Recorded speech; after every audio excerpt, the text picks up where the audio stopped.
जरासंध की जो जरासंध ने कालनेमी को भेजा था भगवान जी को जलाने के लिए, भगवान जी को मारने के लिए, उस समय में भगवान ने उस कालनेमी को भी जलाया था।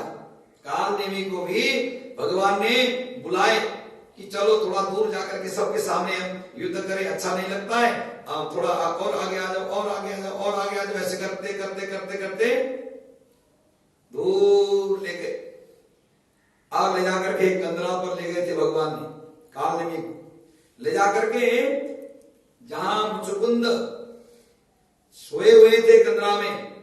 युद्ध करने के बाद में बहुत हजारों वर्ष युद्ध करने के बाद बहुत थक गए थे, भगवान से आशीर्वाद मांगा था कि मुझे आराम चाहिए, मैं शयन करूंगा। तो एक कंदरा में बहुत गहरे अंधेरे कंदरे में जाकर के मुचुकुंद शयन कर रहे थे। तो वहां भगवान जी को मालूम था कि ये नेत्र खोलेंगे तो जिसको पहले देखेंगे वो भस्म हो जाएगा। भगवान जी ने चुपके से अपने वस्त्र जो पीला जो दुपट्टा था, ऐसे दुपट्टा को उठाया, मुचुकुंद को आराम से ढक दिए, उसके बाद में जाकर के एक तरफ छिप गए। कालनेमी गया, अच्छा छल करता है, थोड़ी देर के बाद में युद्ध करूंगा, थोड़ी दूर जाकर के युद्ध करूंगा, ऐसा बोलते बोलते यहाँ आकर के सोने का नाटक कर रहा है, मुझे बहुत तूने सताया है, लात मार दी। जैसे लात मारा, लात मारते ही एक बार पहली बार लात मारा, टस से मस नहीं हुए ऋषि, बहुत गहरे नींद में थे। दोबारा लात मारा, तब कहने लगे कि कौन दुष्ट है, मुझे आकर के जगाने का प्रयास करता है। तीसरी बार उसने लात मारा तो एकदम जग गए, अपने आंखों से अग्नि प्रकट की, एकदम सामने देखा तो कालनेमी भस्म हो गए। अब ऋषि के जो अग्नि का जो गुस्सा जो था वो शांत हो गया।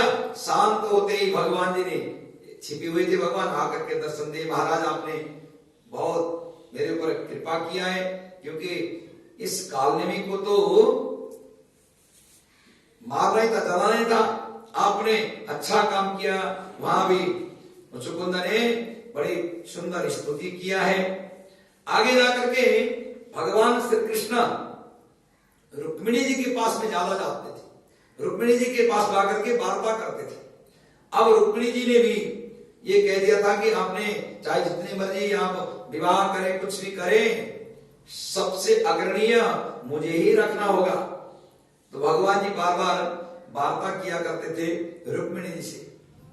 अब भगवान जी ने जो जिन कन्याओं को फ्री कर दिया था, उन कन्याओं ने हाथ जोड़ करके कहा, सभी ने एक स्वर में कहा कि हम कहां जाए। हे भगवान, सारे के सारे जो नगरवासी जहां से भी हम आई हैं, हम वहां वापिस जाएं।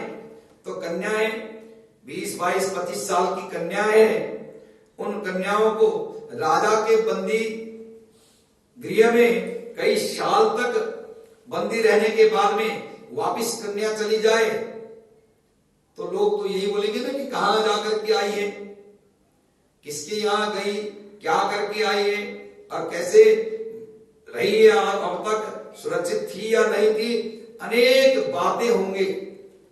और हमें कौन स्वीकार करेगा, जिसको राजा ने अपने बल पर खींच करके लाया, वो जीत करके छीन करके यहां लेके आया, उसको कौन स्वीकार करेगा। हम सब तो आपको ही पति के रूप में चाहती हैं।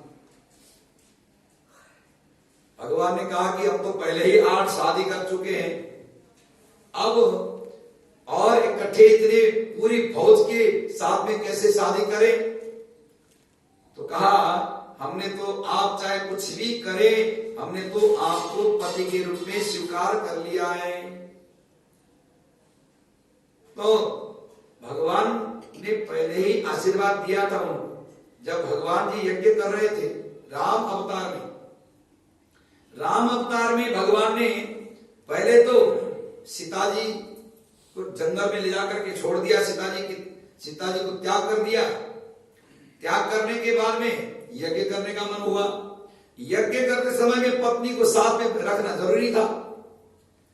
अब जब कभी ब्राह्मण पूजा कराने लग जाते तो सब यही कहते कि अपनी अर्धांगिनी को साथ में रखिए।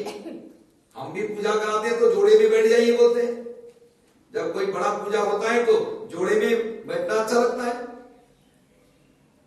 तो जब जब ऋषि लोग बोलते कि आप अपनी पत्नी को साथ में रखने का भाव कर लीजिए, तो उसा जो घास होता है उस घास से एक सीताजी बना करके यज्ञ होता था। पूजन करते करते करते करते तो 16,100 हो गई। अब यज्ञ संपन्न हो गया। यज्ञ संपन्न होने के बाद में उन सभी जो 16,100 जो कुशे से बनाई सीताजी थी, उन सीताओं को ले जाकर के नदी में प्रवाहित करने के लिए राम जी गए तो सब खड़ी हो गई। एकदम पानी में पड़ते ही सारी की सारी खड़ी हो गई। हम तो आपकी पत्नियां हैं, आपने पत्नी के रूप में हमको अपने बाएं अंग पर रखा और आपने पूजन किया। उस पूजन के प्रभाव से हम आपकी पत्नी हैं।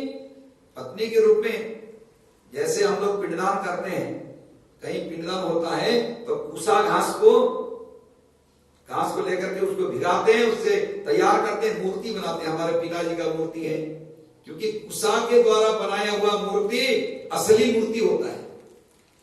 कुसा के द्वारा जो मूर्ति निर्माण किया जाता है उसमें शक्ति अपने आप शक्ति होता है, क्योंकि ब्रह्मा विष्णु रुद्र इन तीनों देवताओं की शक्ति कुसा के अंदर है।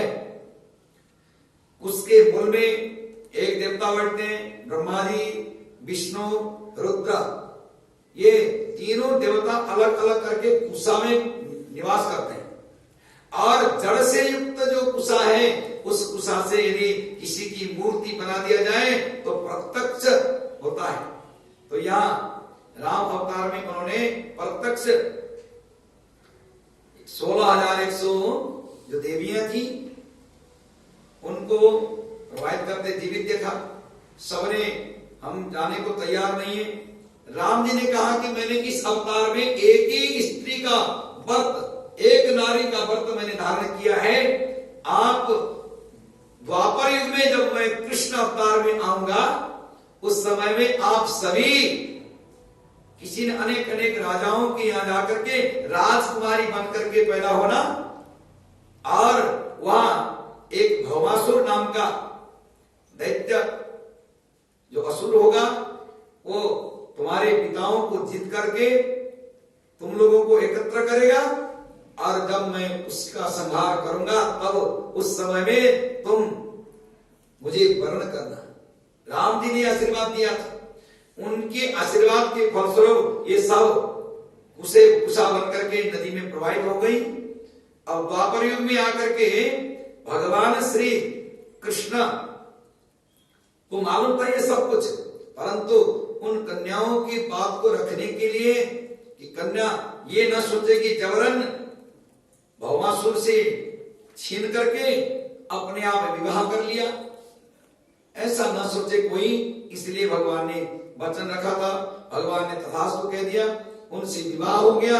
विवाह होने के बाद में तो भगवान जी द्वारिकापुरी को पूरी फौज 16,100 जो रानियां हैं उन सबको लेकर के गए, और भगवान ने उनके लिए अलग अलग भवन, बड़े बड़े महल, जैसे रुक्मिणी जी के लिए महल बनाया वैसे ही विश्वकर्मा जी को बुला करके सुंदर सुंदर महल का निर्माण कराया है।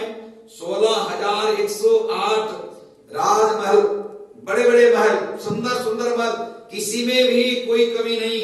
ऐसे ऐसे महल यहाँ भागवत में बताया कि इंद्र के जो अमरावती नगरी है अमरापुरी, तो वहां जैसे इंद्र का महल है उसी प्रकार के महल तो भगवान के एक दो नहीं 16,108। 16,108 महल तैयार किया। अब वहां भगवान जी ने अपने दिनचर्या या गृहस्थ आश्रम में जो कुछ भी गृहस्थी कर सकता है उसके बारे में शुरू कर दिया भगवान ने। अब तो जो 16,108 रानियां थी उन्होंने भी अलग अलग प्रकार से ठाकुर जी के सेवा में कोई कसर नहीं छोड़ी। भगवान ने 16,108 रूप बनाए एक ही समय में। जैसे 7 बजे ठाकुर जी की सेवा होनी है तो प्रत्येक घर में ठाकुर जी तैयार है। 7 बजे का समय सुबह में, जैसे किसी ने, जो प्राचीन काल की जो स्त्रियां होती हैं अपने चरण, अपने पति के चरण को धो करके पानी पीती है। एक दिन सीता जी के पास राम जी गए। राम जी ने कहा कि मैं अपने पिता के वचन को सिर पर रख करके, धारण करके मैं जंगल पर जाता हूं, आप यहां मां और पिता की सेवा करके बैठना। दिवस जात नहीं लाग ही 12, 14 वर्ष के लिए भेजा है, दिन जाने में कोई समय नहीं लगता। आप मां और पिता की सेवा करके बैठ जाइए। सीता जी कहती है कि नहीं, मैं भी जाऊंगी। तनु धनु धाम धरणीपुर राजू, सीता जी ने यहां बोला था, तनु धनु धाम धरणीपुर राजू, पति विहीन सब शोक समाजू। कहते कि सब कुछ होने पर भी, महारानी बनने पर भी, पटरानी बनने पर भी, दास दासियां हजारों के तादाद होने पर भी, एकदम सुवर्ण का सिंहासन हो, जो कुछ भी संसार में प्राप्त है उन सब पदार्थों को प्राप्त करने के बाद में भी बिना पति रह नहीं पाऊंगी मैं। तो कहते हैं कि जिया बिनु देहा नदी बिनु बारी, तैसी अनाथ पुरुष बिनु नारी। जिया बिनु देहा, बिना प्राण का जो शरीर है कोई काम का नहीं।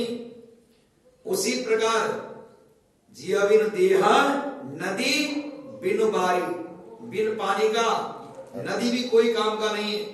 तैसी अनाथ पुरुष बिनु नारी, उसी प्रकार बिना पुरुष की नारी भी निरर्थ होती है, अकेली पड़ जाती है। इसलिए मैं आपकी सेवा में जाऊंगी।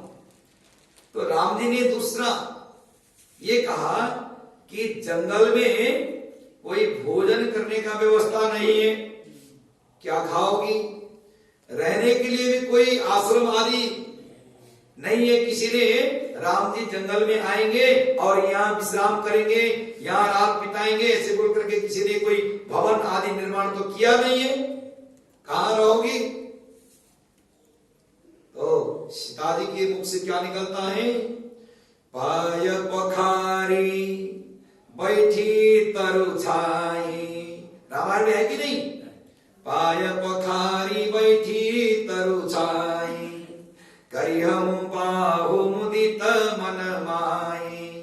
कहती है कि आप भोजन करने की बात करते हैं तो मैं आपके श्री चरणों को प्रक्षालन करूंगी और वही जल पान कर लूंगी तो मेरा भोजन हो जाएगा। इसलिए मैं आपके साथ जाऊंगी।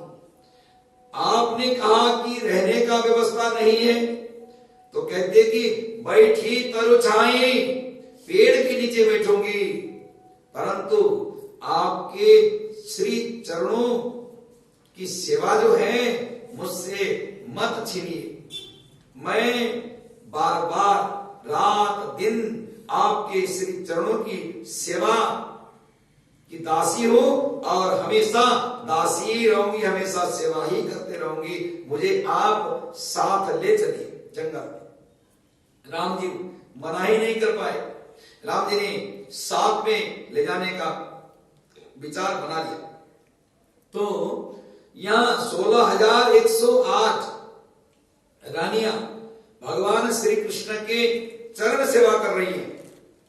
समय निश्चित किया हुआ है कि इतने बजे ठाकुर जी पूजा करेंगे, इतने बजे ठाकुर जी सभा में जाएंगे, इतने बजे ठाकुर जी बच्चों को खिला करके बच्चों के साथ में रहेंगे, इतने बजे मतलब ऋषियों के आने वाले अतिथियों के साथ सभा में मीटिंग में रहेंगे।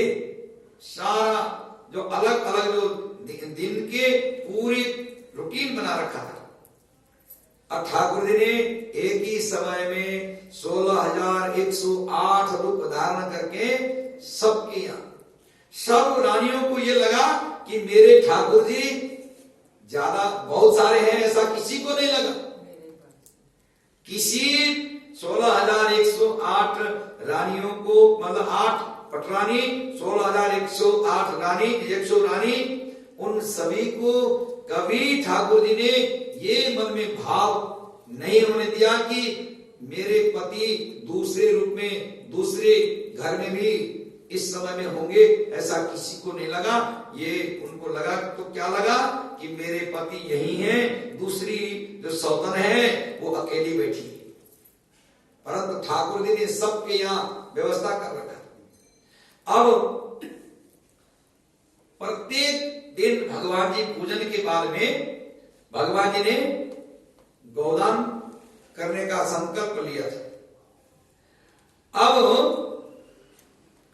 अनिरुद्ध और जो बाणासुर है उसके बारे में यहां अनिरुद्ध जो थे, अनिरुद्ध ने बाणासुर की पुत्री उषा के साथ में विवाह किया है।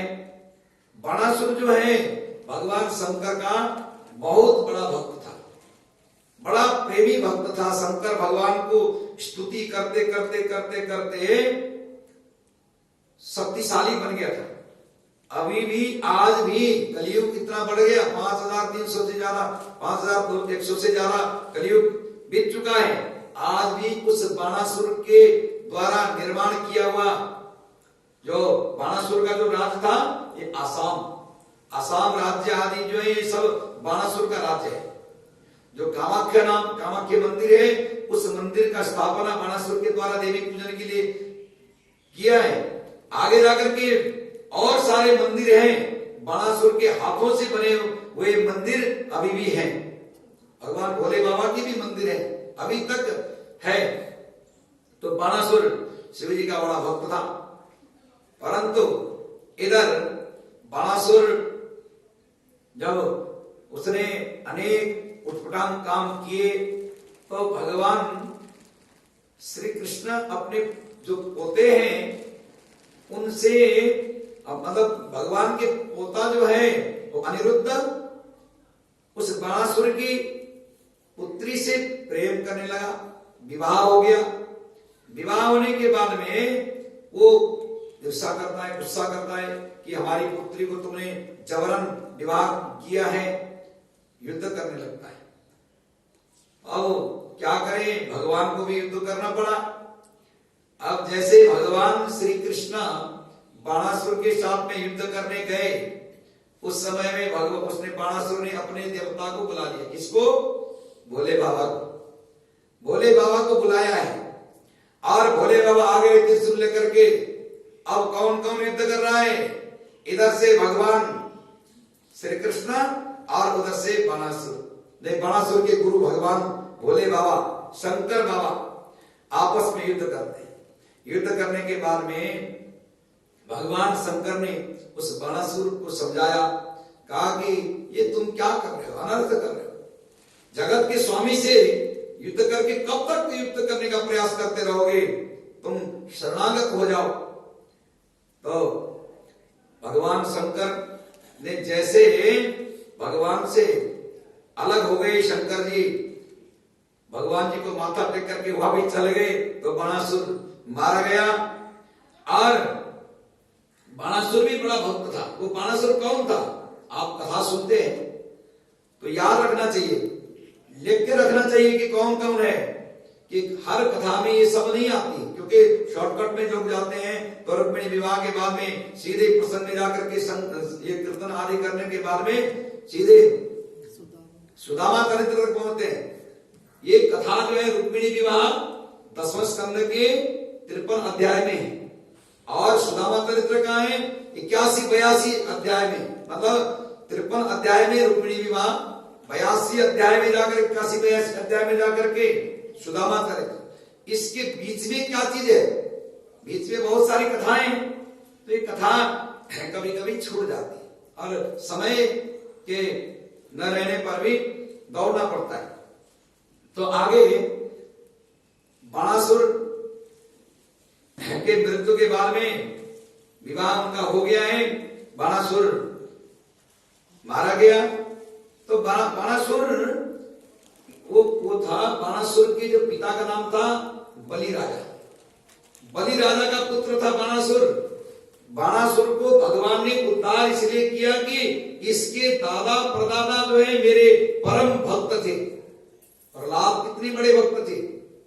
प्रहलाद जो है बहुत ज्यादा भगवान श्री कृष्ण के ऊपर में विश्वास करते थे, स्मरण करते थे। आप लोगों ने सप्तम स्कंद में पूरी कथा भक्तनाथ प्रहलाद के बारे में ही सुना है।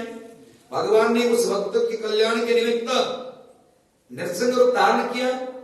तो कोई बड़ी बात नहीं है कि भगवान बाणासुर के यहाँ गए। बाणासुर अपने प्रपुत्र जो प्रहलाद जी के प्रपुत्र के उद्धार के लिए भगवान स्वयं गए, बाणासुर का कल्याण किया। तो बाणासुर ने भगवान के श्री चरणों में नमन किया है।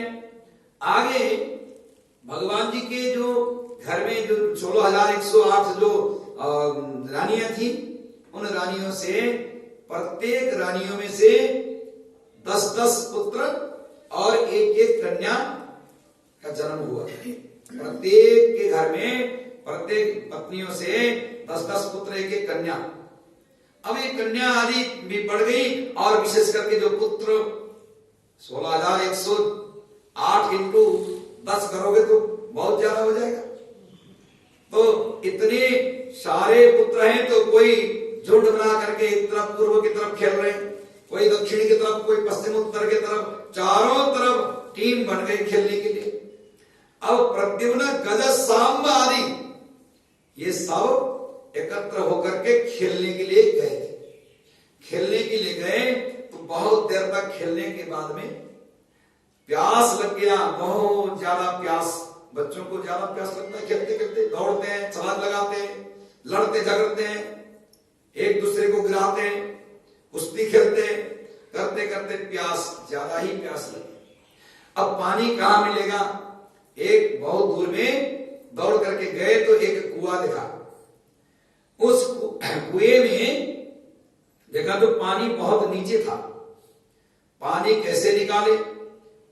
रस्सी बांध करके कोई बाल्टी या कोई ऐसा व्यवस्था वहां था नहीं।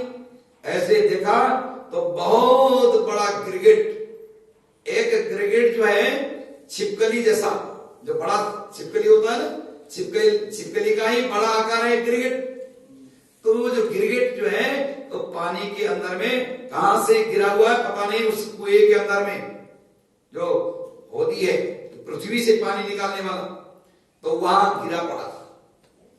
अब उन बालकों ने बहुत प्रयास किया निकालने के। किसी ने रस्सी डाला, किसी ने कुछ किया, किसी ने कुछ किया। बहुत प्रयास करने के बाद में भी वो गिरगिट जो है निकल नहीं पाया।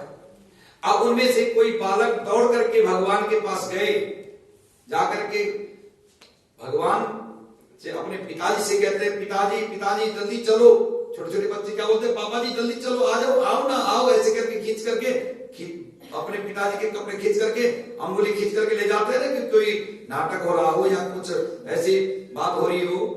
तो जैसे छोटे बच्चे अपने पिता को खींच करके ले जाते हैं, वैसे ही भगवान जी के पुत्रों ने खींच करके ले गए। ले जाकर के दिखाया, पिताजी देखिए इतना बड़ा गिरगिट है पानी के अंदर में, तो आप इसको निकाल दीजिए, बहुत कष्ट इसको मिलता है। देखिए बच्चे कितने दयालु होते हैं। तो भगवान ने जैसे अंगुली लगाई, अंगुली से उसको छोया, छोते ही ऊपर को आ गया वो गिरगिट। तो भगवान ने उनसे पूछा कि ये क्या है? तो ये आपने ऐसे गिरगिट के रूप में क्यों अपने आप को कष्ट दिया है, आप कौन हो? तो उन्होंने कहा कि प्रभु आपको सबसे पहले तो आपको दंडवत नमस्कार है। आपने पूछा, ऐसा कोई संसार में ऐसी कोई बात नहीं है भगवान श्री कृष्ण को मालूम ना हो। भगवान श्री कृष्ण को तो सब कुछ मालूम है, फिर भी आपने संसार को सुनाने के लिए, सिखाने के लिए, संसार को ज्ञान देने के लिए आपने पूछा है। तो मैं बताता हूं, सुनिए। मैं इक्ष्वाकु निरपक, जो इक्ष्वाकु निर्ग है, तो इक्ष्वाकु निर्ग के यहां मैं पैदा हुआ हूं और मेरा नाम है निर्ग। निर्ग नाम है मेरा। और मैंने, पिताजी तो चले गए, मेरे पिताजी इक्ष्वाकु तो स्वर्गवास कई साल पहले ही जा चुके थे। जाने के बाद में मैं राजा बना। मेरे नाम से संपूर्ण चराचर जगत, पूरी पृथ्वी में निर्ग राजा करके प्रख्यात राजा था। वो जो गिरगिट बोलता है, तो सुंदर रूप धारण करने के बाद में बोलता है कि मेरे नाम से पूरी पृथ्वी दानवीर के रूप में, जैसे कर्ण को दानवीर के रूप में जाना जाता है, वैसे ही निर्ग राजा दानियों में अग्रणीय था। ये सब जानते हैं। और उन्होंने कहा कि मैंने गोदान आदि तो इतने किए, वर्षा एक साल के अंदर में जितनी पृथ्वी में बारिश होती है। निर्ग राजा ने अपने पूर्वजन के बारे में बताया कि पृथ्वी में जितने बारिश के बूंद गिरते हैं, उतने उन बूंदों के बराबर तो मैंने गोदान किया। और गोदानी नहीं, कन्या, भूमि, सुवर्ण अनेक दान किए। लाखों के तादाद पर मैंने कन्यादान किए हैं। करोड़ों गोदान किया है। करोड़ों अरबों की संख्या में, एक दिन में, प्रत्येक दिन में एक झुंड में लाख गाय, दूसरे झुंड में लाख गाय, ऐसे करके लाखों लाख गाय तो मैंने कितने दान किया है कोई पता ही नहीं। असंख्य गाय दान किया है मैंने। और सुवर्ण के भार, बड़े बड़े सुवर्ण के भार आदि मैंने दान किए, बहुत दान किया। और भूमि दान, तो जिस भूमिहीन ब्राह्मण को भूमि चाहिए, मैंने उनको भूमि दान करके दिया। कन्या, भूमि, सुवर्ण दान आदि करके मैंने सब जितने भी याचना करने वाले याचक थे, उन सबकी मनोरथ पूर्ण कर दी। परंतु एक समय में मैं प्रातःकाल में स्नान करके संध्या वंदन आदि से निवृत्त होकर के गौदान करने के लिए बैठा था। उस समय में एक ब्राह्मण आए। आकर के जैसे ब्राह्मण आए तो मैंने ब्राह्मण देव के चरण प्रक्षालन किए। दैवाधीनम जगत सर्वम मंत्राधीनम च देवता तन्मंत्रम ब्राह्मणाधीनम तस्मात् ब्राह्मण देवता। हे ब्राह्मण देवता, मेरे भाग्य से आपका आगमन हुआ है। आप आइए, मैं आपके श्री चरणों को नमन करता हूँ, पूजन करता हूँ। तो ऐसे करके चरण प्रक्षालन करके हाथ में पानी लेकर के उस पानी को, ब्राह्मण के चरण को प्रक्षालन किया हुआ जल को पान करने के बाद में माथा टेका और कहा कि गौदान करने का समय है महाराज, आप आइए, मैं गौदान करके देना चाहता हूं। आप तो विद्वान ब्राह्मण हैं, आप गौदान संकल्प कराइए। गाय के पुच्छ को पकड़ करके हाथ में तिल और कुसा था। तिल बहुत पवित्र है। भगवान विष्णु के श्री जो अंग में पसीने आदि, उन पसीनों से जो मयाल उसमें से निकला हुआ ये तिल, बहुत 3 प्रकार के तिल पवित्र है। तो तिल और कुसा लेकर के जो संकल्प किया जाता है उसमें सत्यता होता है। जिसने संकल्प लिया है उस संकल्प को पूरा करना होता है। अब ब्राह्मण देवता के सामने गौदान करने के लिए मैंने, वो निर्ग राजा बोलता है, उसकी कहानी बता रहा हूं मैं कि गाय के पुछ को पकड़ करके संकल्प किया, कायिक वाचिक मानसिक सांसर्गिक ज्ञात अज्ञात दोषोपशमनार्थम शरीर शुद्ध्यार्थम गौदानम करिष्ये। मतलब शरीर से किए हुए पाप, मन से किए हुए पाप, वाणी से किए हुए पाप, नेत्रों से किए हुए पाप, सुनने से जो किए हुए पाप, जाने अनजाने में कोई पाप हुआ हो, सारे के सारे पाप मिटाने के लिए गौदान संकल्प हो गया। अब गौदान देने के बाद में ब्राह्मण बहुत खुश हो गए, अच्छी गाय है, बड़ी सुंदर गाय। उस गाय को लेकर के जब ब्राह्मण जा रहे थे, ब्राह्मणों ने पीले वस्त्र पहने हुए, जटाजूट धारण किए हुए थे। गैया थोड़ी दूर तक तो गई, एकदम इधर उधर उछलने लगी। गाय कोई गाय जो है किसी किसी संत को देखकर, कोई जंगल जब हम रास्ते में चलते हैं तो कभी कभी गाय भी बैल भी भटक जाते हैं। ये पीले ये कपड़े देख करके, लाल कपड़े देख करके कभी कभी एकदम उत्साहित हो जाते हैं। तो ब्राह्मण देवता गौ लेकर के जा रहे थे, जाते जाते गैया हाथ से छूट गई, एकदम घूम गई। ब्राह्मण देवता तो अब दुर्बल हो गए, थाम नहीं पाए, रस्सी के सहित दौड़ करके आए। जहां से निकली थी, जिस पठान से गैया निकली थी, उसी पठान में आकर के प्रवेश कर गई। अब दूसरे ब्राह्मण को सबको मालूम था कि राजा के यहां जाएंगे तो राजा जो है, निर्ग राजा के यहां मैं जाने के बाद में मेरा खाली हाथ लौटना तो संभव नहीं है, कुछ न कुछ तो राजा देंगे। ऐसा सोच करके दूसरे ब्राह्मण वहां याचना करने के लिए गए। अब दूसरे ब्राह्मण के भी उसी प्रकार पूजन करके, चरण प्रक्षालन करके राजा ने गौदान करने का संकल्प कर दिया। अब जो गाय को लाने वाले जो थे, उनको बोला कि जाओ अच्छी गाय ढूंढ करके, अच्छी से अच्छी गाय को ढूंढ करके ले आओ। अब बथान में गए, गौ को लाने वाले जो ग्वाला है, सेवा करने वाला, जाकर के देखा तो एक गाय अपने गले में रस्सी और बंधी हुई नहीं थी, खुली हुई। उसको क्या मालूम कि यही गाय थोड़ी देर पहले दान किया था राजा ने।